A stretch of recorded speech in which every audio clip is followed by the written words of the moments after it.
my beautiful viewers. We are back. We are back. And we've got a secret for you. Do you know what's the secret? We've got an amazing guest. And it's not 007, but it is Ted. And Ted is going to come and share his authorship and his book with all of you. I am so happy that you are here, and I cannot wait for you to view our author, to view our show, and then also to go and buy Ted's book. Also remember all of our details. My beautiful co-host Natalie and Ted's details is down below in the show note. And then thank you to our amazing sponsor, Masterpiece, for being our sponsor for the show. My beautiful Natalie. Hello. I am so ready for this. It's the perfect book for me because the issue, the subject is something I need education in. So I've been getting some education. Thank you, Ted. My pleasure. That's why I wrote it. I know people in Texas use money. Oh, thank you. My beautiful Ted, I just want to say the first time I saw your book, it says Confession of a Reformed Financial Advisor. I loved that. And then you've got in brackets, yep, it's mostly BS, and you close the bracket.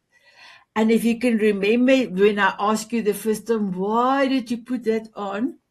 So I'm sure when people look at your book and they were wondering why you have that in brackets, please tell them. But before you tell them about that, please introduce yourself and tell us where you're from. Thank you. There you go. Well, I'm not doing clandestine things as 007 and filling in for Daniel Craig. I'm an author. Retired Lieutenant Colonel, United States Marine Corps, business owner, entrepreneur, author. And the author stuff is what is the most fun, and I enjoy the most of everything I do. It's great sharing with people with written word and just see what happens. And here we are. Wow, thank you. So Ted, tell us about your front cover of your book, but especially that. Yeah, the bracket. I've been classically trained in finance and economics. And if I were still in that mode, I'd be here in a suit, white shirt, black tie, very conservative, doing very conventional things with money. And I did that for a lot of years. In the Marine Corps, for a number of times, I taught economics at the Naval Academy. I was a Navy, the Secretary of the Navy, all classical stuff. Doing traditional things with money, retired, became a financial advisor. And I thought that was the secret. But what I discovered after a couple of years, that my job was to manage behavior, not money. And nobody was talking about it at that time. So I started my own firm focusing on the behavior piece. And after my fourth book, I finally realized that we got to get people's attention. We need a smack on the side of the head. So last year, I live in Central Tennessee, just south of Nashville. It was miserable out, so I said it's time to write another book. But I wanted this book to be different. I wanted this book to get people's attention and go, wait a minute, this is not what I thought it would be. And that's what I wrote. I wrote a book that, well, let's call it what it is. It's a little pithy. It's a little, well, I'm getting into the face of the industry a little bit, but I'm calling them out because I was there for so long. And my frustration was, it's time we start changing business as usual and call money what it is, an emotional tool to get what we want. There's no magic with it. It's a medium of exchange. We could be exchanging paper, rocks, cattle. It doesn't matter. But we have this money thing and we put it in this one unique little box and we keep it over there on the side and we get on the rest of our life and we accept being emotional and having coaching in other areas and mindset over there. But when we get to the money side, all of a sudden we're supposed to change magically and be this analytical junior CPA or financial advisor and get it right. Well, how's that working out? For most people, it's not. And that's why I wrote this book. I wrote it for people that hate books about money, but they should read one. Don't read books about money, but they need to read this one because it's your guidebook for money behavior, not money. I don't talk about money once in there, but I do talk about a chicken.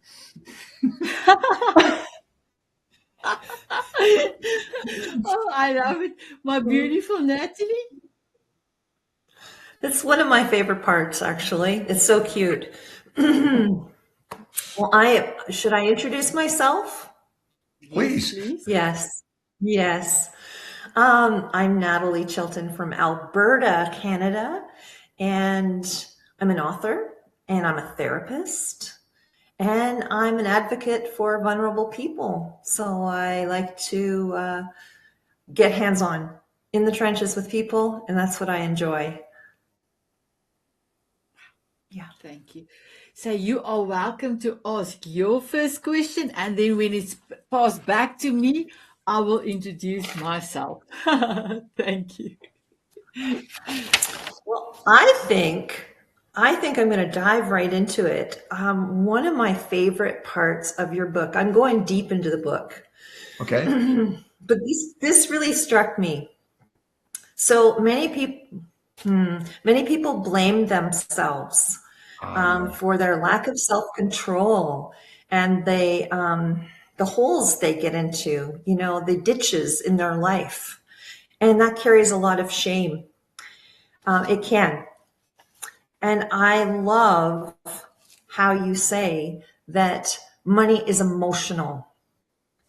And I really believe that this is going to really help people to overcome and grow. So how did you come to that conclusion that, oh my goodness, that money is emotional? When did that twig in for you? When you knew clearly? Yeah, now that's a great question. And for some reason, I thought you live in Texas. I know you're Canadian because you speak Canadian. I apologize for that. I grew up in a Norman Rockwell little town in upstate New York in the wine country, which is noted for dairy cows and snow. I was not introduced to a lot of different kind of money. We're pretty much a homogeneous group. And when I got to college, it was my first inkling that people were different than me and people spent different than me. And some people had a lot more money than I did. And I watched them do crazy things to include myself. Fast forward, I took a commission in the Marine Corps to chase some sunshine. They had the foresight to send me to Hawaii, where I was introduced to primary colors, sunscreen, and sunglasses. And there, I watch people from all over the world do incredibly stupid things with money, to include myself. There's a story in the book about me buying, I think it was my first or second car. Well, I didn't do it the way most people do. I walked into the officers club.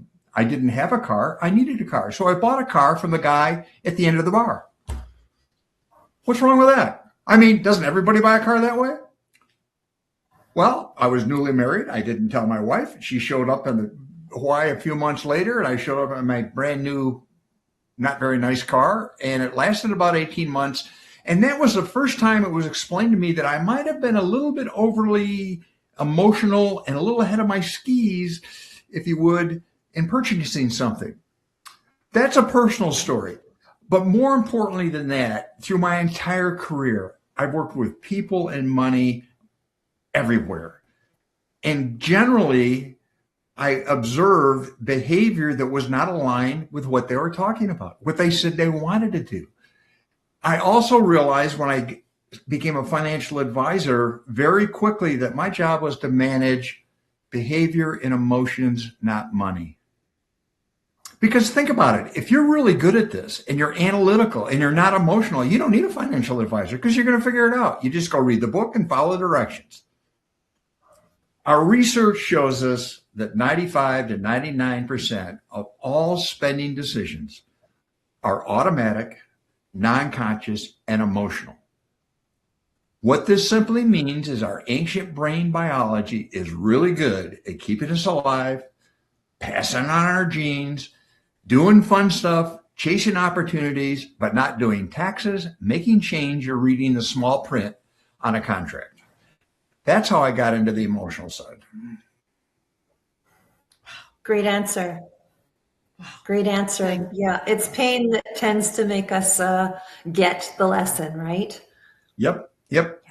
Yeah, and it's complex. And the other part that really bothered me, I mean, I've taught regular economics, I've taught some economic geography, I taught financial literacy at a local community college, and every book, every program was all about technique. Let me give you an example. The difference between traditional money, which is supposed to be rational, non-emotional, and emotional money. Let's assume, Natalie, you asked me that you got a hold of me and say, Ted, I want to learn how to drive a car. And all I did was say, oh, hey, not a problem. I can help you do that. And I send you a list of YouTube videos, an engineering document, a paper on oil viscosity, and the evolution of the automobile. Give you a test, you pass it with a 70, I mail you the keys, and then I write you in a month and you answer me from the hospital and say, well, it didn't go as well as I thought it would. Or I can do it emotionally, behaviorally. I can say, Natalie, what's important about driving to you? What's the value? Do you want to just pick up the kids at school, or do you want a commercial trucker's license? Those are very, very different goals and values. Then I want to ask you some other basic things. Hey, how are you behind the wheel? Do you have dexterity? Can you read and write? How's your emotional temperament when things are difficult? Got it. Then how do you process information? Okay. You're in Canada. Do you need it in French or do you need it in English? We need to know that. Are you going to be driving in Quebec or some other part? Or are you just going to be in a snowmobile because you're far enough north and that's what you live on? The difference is now I know who you are, what makes you work, and you're different than every other driver in the world. So I'm going to design a program for you that supports your value for driving, how you process information, your temperament and the like, then give you a performance-based roadmap to make it work. Then when you're satisfied and you're comfortable, give you the keys. Who would you rather ride with?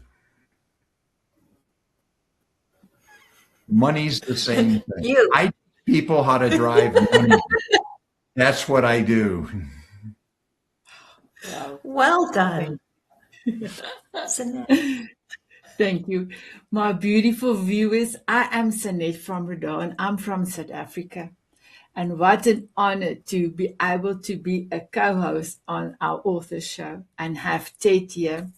So if you are ready, I am ready. And please remember, my beautiful viewers, down below in the show notes, all of our detail is there, as well as a link to Ted's book and our beautiful sponsor. So here is a word from our sponsor. And then, Ted, I've got a question. But now I'm already on question number 6 because you have answered from 2 to 5 already just through Natalie's questions. So, but after the break, we're going to ask more questions. Here we go. Is filled with toxins in our air, water, and food and cause you to feel off. Masterpiece cleanses these toxins out. Its natural blend of volcanic minerals removes the toxins and supports better sleep, focus, and energy. It's compatible with your internal environment in which it goes. So you take 5 drops under the tongue twice a day. It's clinically proven and has thousands of testimonials. Try it today. Thank you. So Natalie, I don't know if you can show us. I am waiting for my bottle. So can you tell us or show us a little bit about Masterpiece? Masterpiece. I don't have the bottle with me, but it is right on the screen. That's exactly how it looks like. And it's a beautiful sea plasma. And I was learning about it more, and it contains all the electrolytes we need, all the minerals we need in micro form. So what happens is the zeolite that's in it, what's different is it's patented, it's tiny, smaller than nano. It goes up into the cells and takes the heavy metals and all the junk, the plastics, magnetically grabs it and releases the minerals into the cell receptors where the wrong stuff had been occupying. So it's very powerful. And then you get a boost of all your minerals and brings you to life. Yeah. Thank you, Natalie. Thank you, Masterpiece, for being our sponsor. So now over to our amazing author, Ted. Can I ask you this question? What surprised you most about human behavior and money?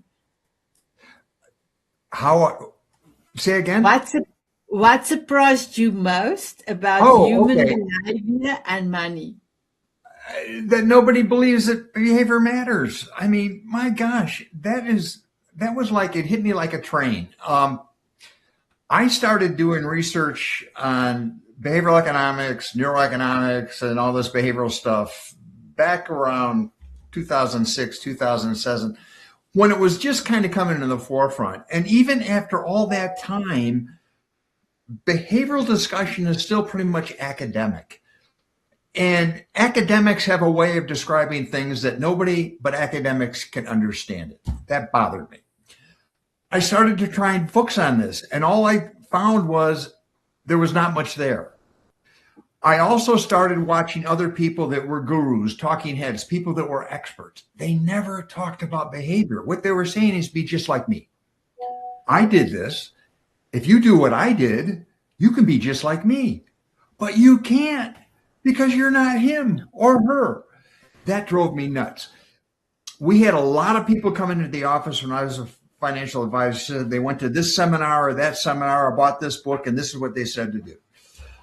And I knew when I had a gentleman come into the office who didn't know anything about investing, wanted advice on how to invest in oil share mining, or turning oil share into petroleum in northern Canada. I don't think he knew where northern Canada was.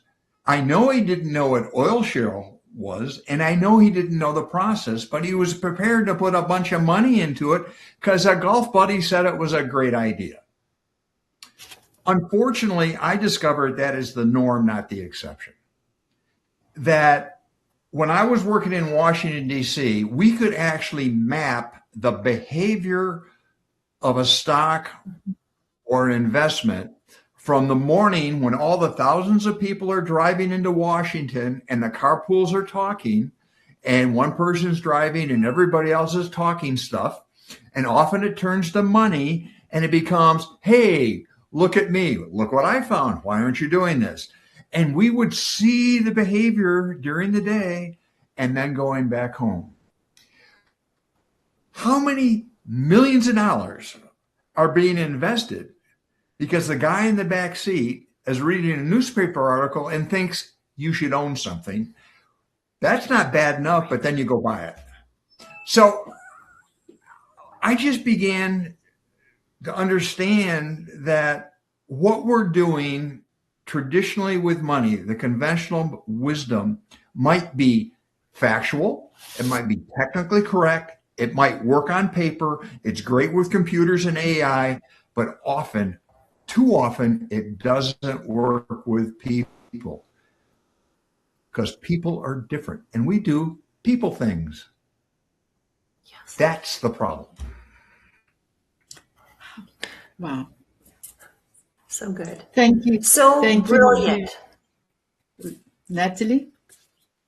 You are speaking right to me. And I know that our listeners, we all work with money, and I'm not logical. I know that I'm not. Sometimes Sometimes logic can be pulled in there, Ted, by my values. So when I was reading your book, you talk about values, you talk about beliefs, you talk about 3 different things that are different, but all part of behavior. And I've got a degree in neurolinguistics, so I know about behavioral change.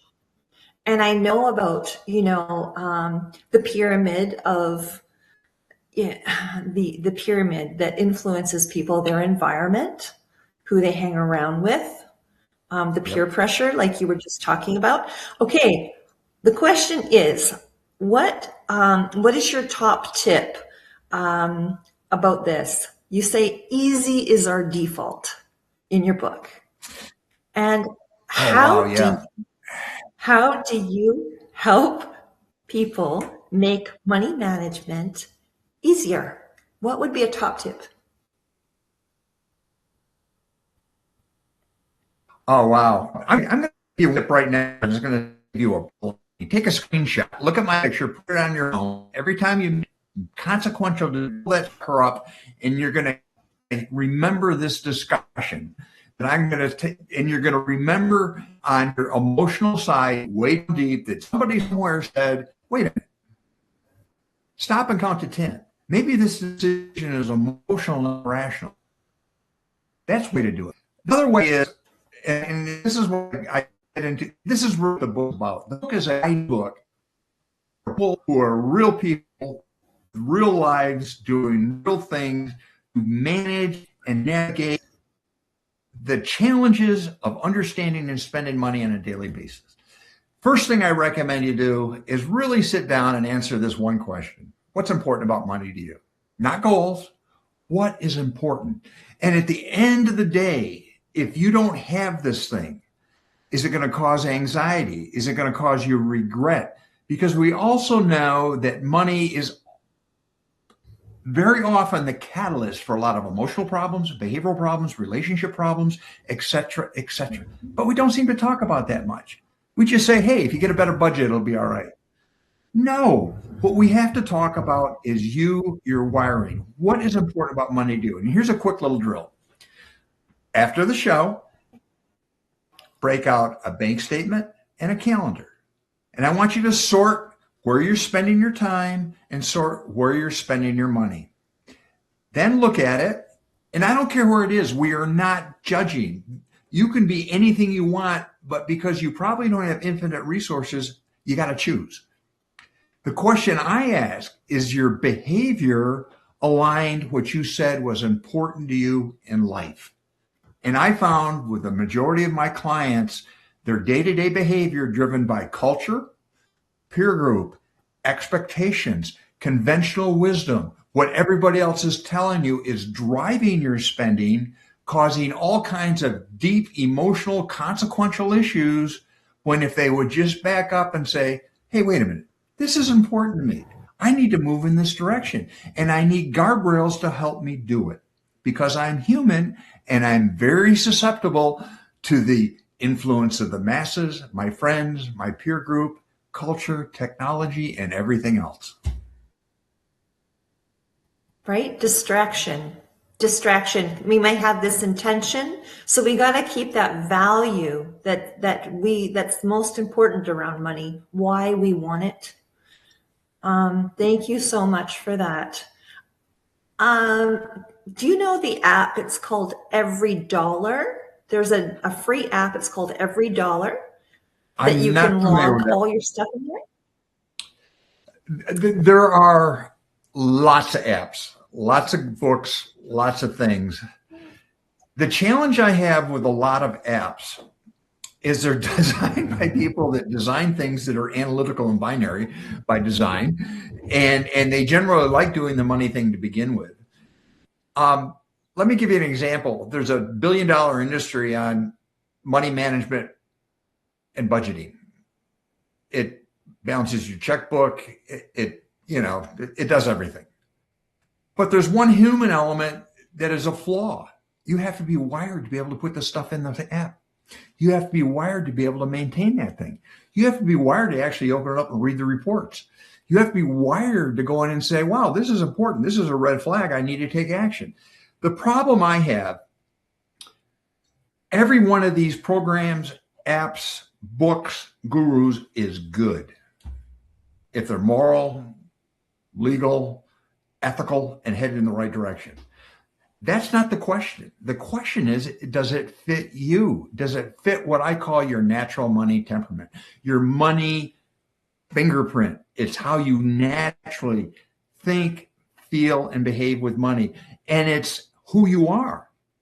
If you have children and they're of spending age and there's more than two of them, I guarantee you see an entirely broad brush look at spending behavior.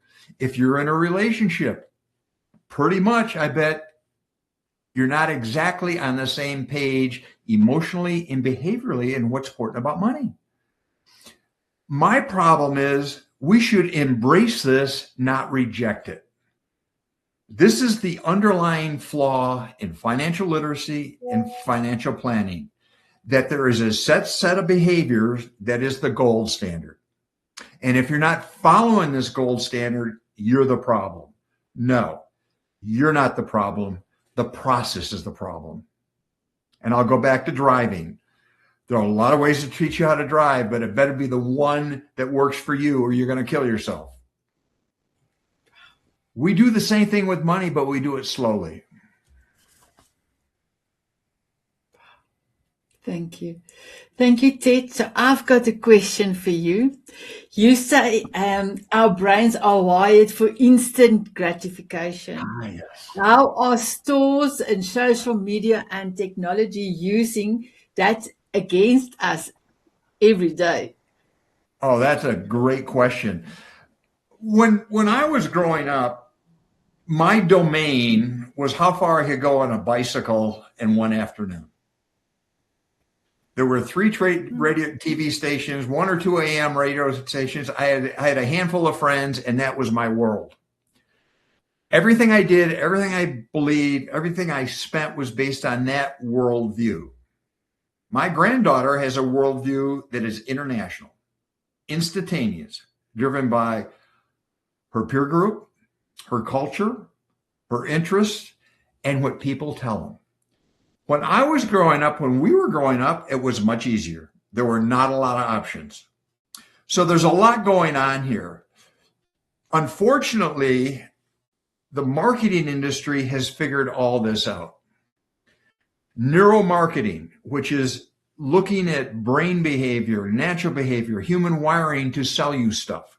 We know by just looking at a commercial, your brain interacts, your mirror neurons, what they're called, puts you in the event.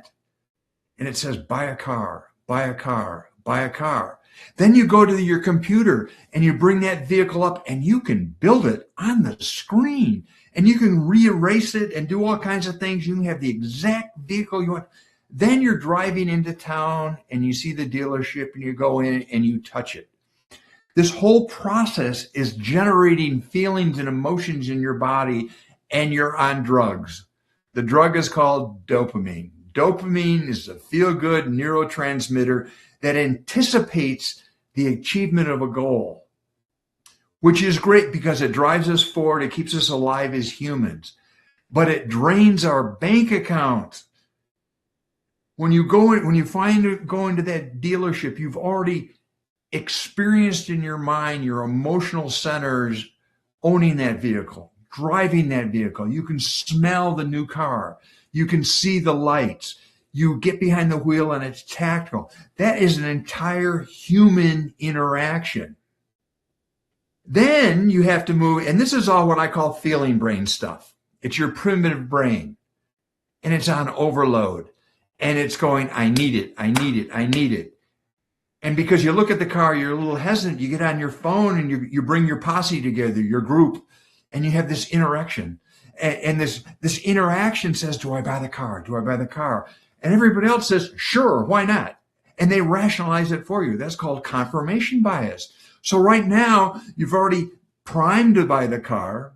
In your mind, you've owned the car. You're driving the car. You go into a very emotional well-designed setting that is designed specifically to have you buy the car.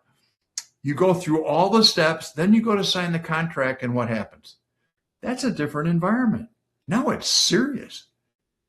And if you're not able to move from your feeling brain to your thinking brain, which is painful because our default is non-conscious, automatic, primitive brain stuff. That's what keeps us alive. That's what makes fun. But we have to learn, and this is what makes us human, we have to know when we need to move out of that space and realize when you walk into the cave with a spear and you poke that thing in the corner, it may kill you.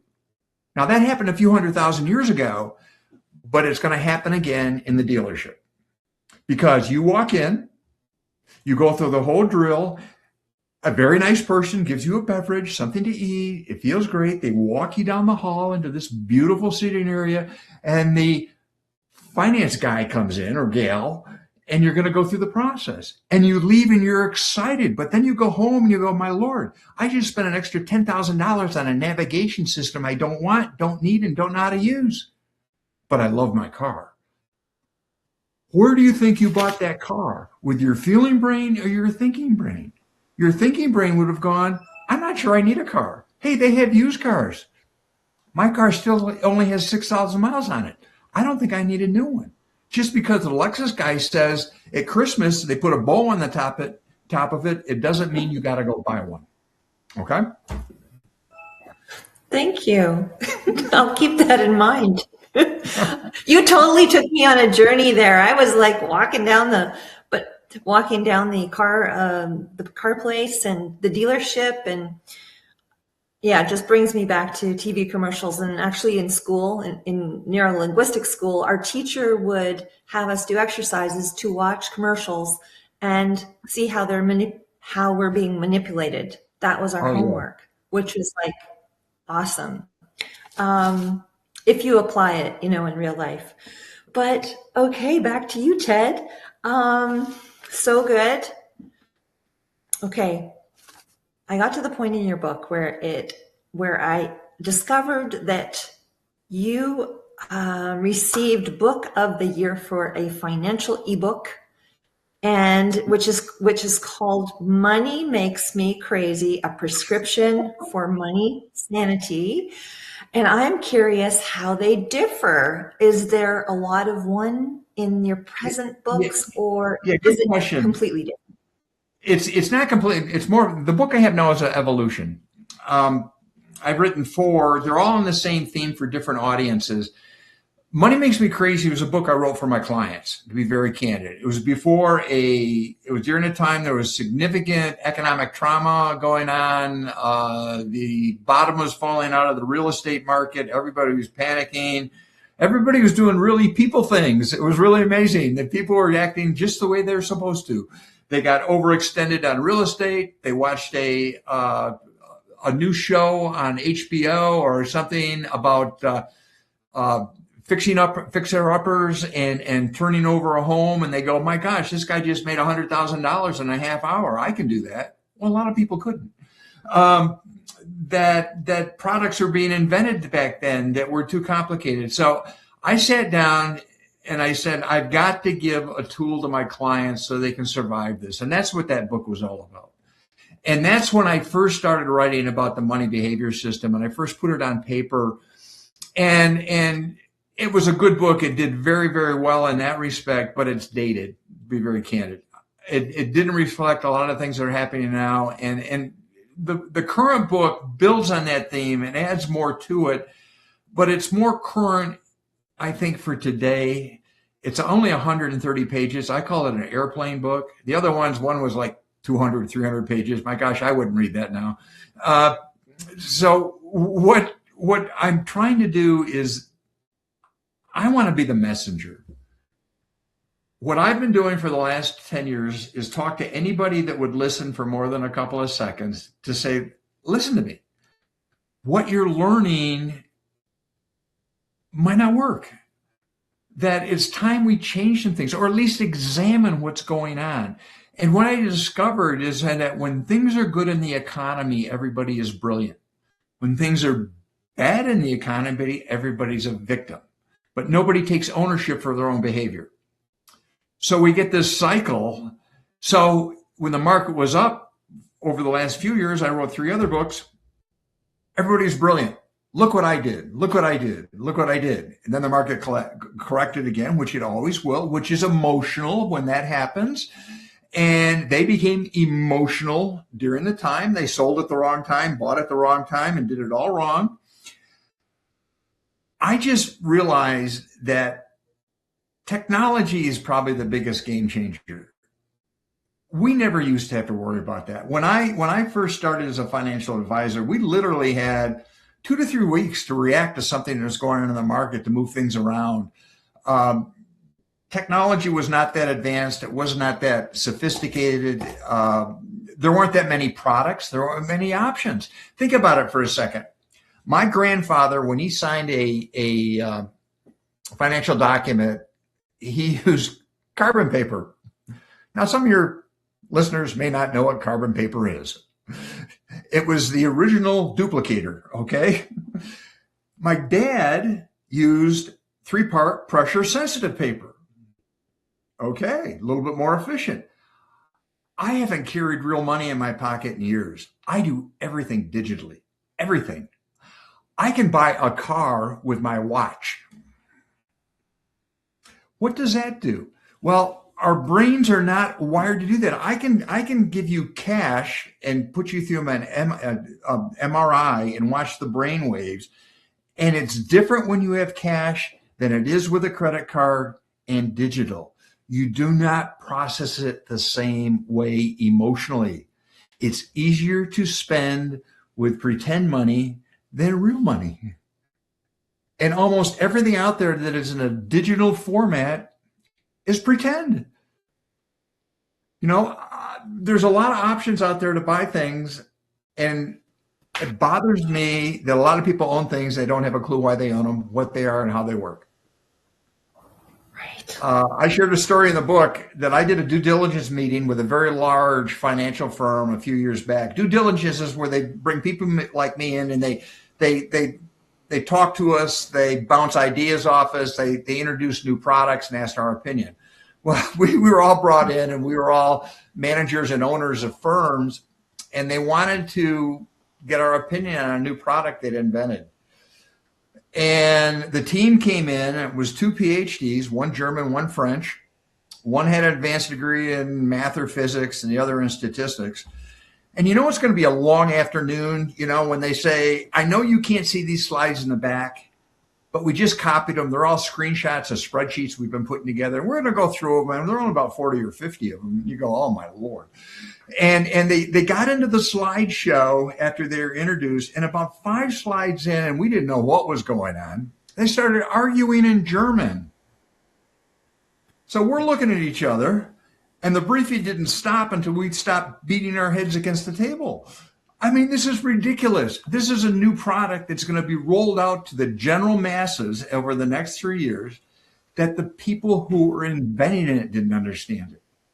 They expected to give it to us so we could sell it. And I use the word sell it, not offer, to sell it to our clients. We didn't understand it. I stood up and said, I refuse to sign it, which incidentally was the spark that said I need to go out on my own and became an independent doing it my way. But that's the reality. We've got to understand that as good as a product is, it has to fit you. If it doesn't fit you, it's not going to work.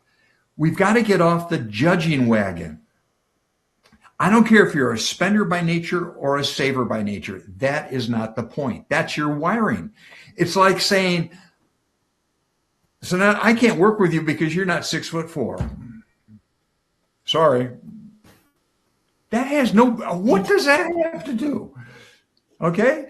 I can't work with you with money because you're not 6'4". I only work with people who are 6'4", and everybody should be 6'4". So I'm gonna get you to the gym, and we're gonna stretch you and do important things. So at the end of this program, you're gonna be 6'4". You may not be happy, but you will be 6'4".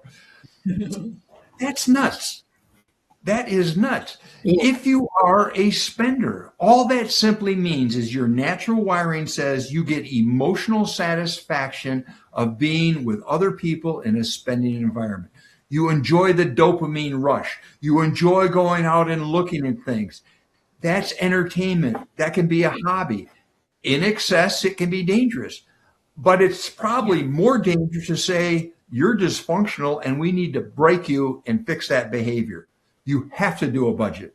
And I give you a budget manual that is 1.5 inches thick, an 8-point font, and say, you're going to go through this thing over the next 30 days. At the end of 30 days, you're going to be fixed. Well, what does that mean? Because here's what's going to happen. You're going to look at it and you go, I can do it this time. I know I can do it this time. You speak to yourself as you're driving home. And the first day, you fill in the first form and you pat yourself on the back, and I feel really good about it. My gosh, I tracked 2 receipts. Fortunately, it's a weekend and I didn't go anyplace. Now it's the work week. You got to stop for coffee. You save the receipt. You go to lunch. You forgot the receipt. You drive home. You do something else. You say, this is nuts, and you're done. All I'm saying, if you are a natural spender, you need a process that works for you. I had a client a number of years ago who was a very successful executive, and she was grossing back a number of years ago netting over $200,000 a year. This would be back in about 2015. That's a lot of money, net. And I did the profile and I worked with her and went through the whole thing. And I said, you're naturally a spender. And she got very offended. I'm not a spender. I'm in charge of myself. Blah, blah, blah, blah. I've got a savings program. I've got an investment program. And I said, yeah, you do. You're right. Congratulations. Last year, you put $6,000 into your retirement fund. You're making $200,000. How about we take a different strategy? You told me your values.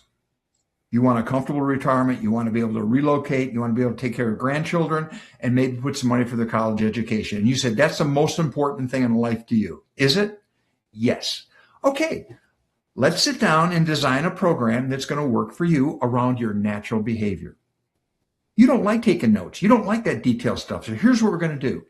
We're going to put a program designed specifically for you, based on what's important about money to you, based on your behavior that says we're going to make it difficult to spend and easy to save.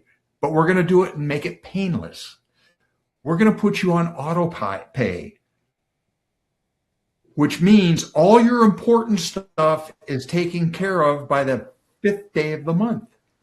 And on the 6th day of the month, anything left in that account is yours. Do anything you want with it. Anything. Now, there may be a little workup to get used to this, but I don't care if the valet at Nordstrom's knows your name and the license plate of the car. You're now in control. You can still go out and things you enjoy. It's now got guardrails. That's what a solid plan does. If I'm teaching you how to drive, I'm giving you a driving plan, Natalie, that works for you. It's not going to work for Sinette. Do you drive on the left or the right-hand side in South Africa? We are on the left side. And I drive mostly manual. Stick. Okay. I'm driving with a stick. Well, let me tell you, nobody does what you do anymore. Nobody. So you're an anomaly. So if I said, I'm going to make everybody just like Sinette, the way we drive. Okay, you've got to drive the way she drives. She's got a manual transmission. For most people, you got to explain what one is. Then you got to go find one. Okay? But that's a great example. If we did the same thing with money, Natalie comes in and talks to me and says, I want the same program Sinette's got. I said, okay, we're going to get you a sports car, 4 on the floor, and we're going to have it drive on the wrong side of the road. And we're going to do it till you get it right. That's not going to work. But that's what we do with money. And that's when, in my opinion, and this is the mission I'm on, this is what I think people have to take away from here, is that business as usual is doing the same thing we've done since World War II with regard to money. Most of the money systems we deal with came out of World War II because after the war, computers started to come in and systems. And you'd be scared to death to look at some of the computer systems that are in banks, financial institutions. They're ancient. And they have no intent to change. It's always changed at the margin, or they change it in the marketing, but it doesn't change in the core business money as it applies to you. The challenge you have, I think, is number one, know yourself and accept self. Isn't it, Coach? Sorry, Ted. Natalie, I don't know if you also see, is it only on my side that Ted is breaking up a lot?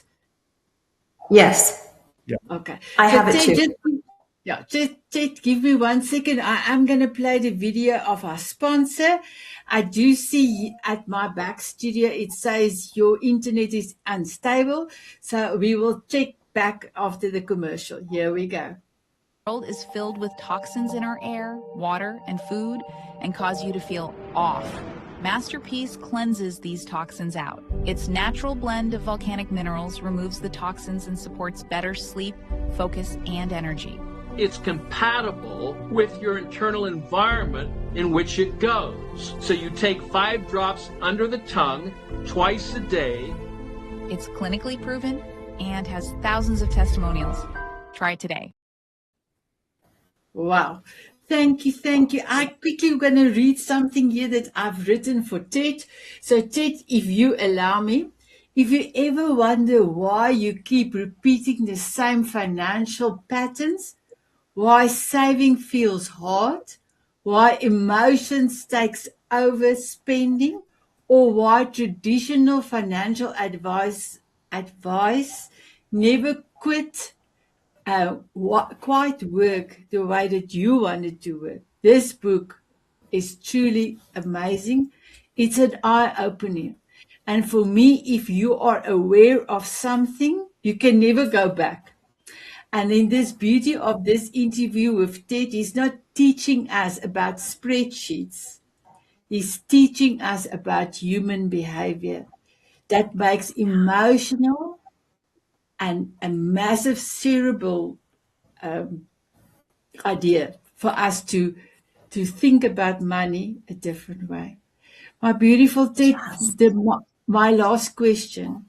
What legacy would you like to bestow on especially the youth, because you have written your book? I wrote this book for the generation coming up, the folks the kids that survived COVID and were put in boxes and told they couldn't do things and the like. And everybody is unique. Instead of fighting it, embrace it. But embrace it with the limits of knowing your potential, knowing what you can do, but also know your limitations. Money is not a one-size-fits-all program. It's a one-size-fits-you program. And until you figure out the you, the money is always going to be a problem. And we don't spend enough time talking about the you. That's my legacy. And I am committed to sparking a movement that it's one size fits you, not one size fits all. Cookie cutter programs, cookie cutter financial advice, it's efficient, it's inexpensive, and it generally doesn't work for most people. If you're fortunate that it does work, great. If you like doing stuff that the cookie cutter people say do, great. Instead of fighting who you are, know who you are, then embrace who you are, then go forward and execute. And that's the secret. Beautiful. Can I quickly say something to you, my beautiful Ted? Yes. It's a wrap. It's a wrap. It's a wrap. I quickly had to go and collect it because I forgot to bring it. My beautiful Natalie, how are you feeling at this moment? I'm feeling encouraged about my financial behavior. You know, because you can blame yourself for your emotionalism, but that's just me. So it's learning. Yeah, I feel great. I feel great. Thank you. And my beautiful viewers, I am over the moon. I know Ted already a few years, and I must just tell you the impact that he made on the Diamond Beauties and Tanzanite Euro Group is immense. And what an honor to have you, Ted, today with our show, episode 3. Thank you for coming through, my beautiful Ted. Thank you, my beautiful Natalie, and my beautiful viewers. I just want to say thank you for the time that you are spending with us. And please remember, all the all the details is below in the show notes. Then I want to wish you all an amazing day. Have a cup of coffee or a cup of tea and then read Ted's book. It's going to be truly an eye-opening for you. So I want to say adieu, and you are also welcome to say goodbye, my beautiful co-host, Natalie. Thank you so much for being with us. And yeah, food for thought. Food for thought. Highly recommend Ted's book. It's an easy read. There's some fun stuff in there. It isn't a logical read. Yeah. Thank you. Thank you for being with us. Thank you. And Ted, a last word from you, less than a minute, please. Oh, easy. How you behave with money is so much more important than what you know. Manage your behavior than your money. Beautiful. Thank you, my beautiful viewers. Have an amazing day. Bye. Bye. Yay.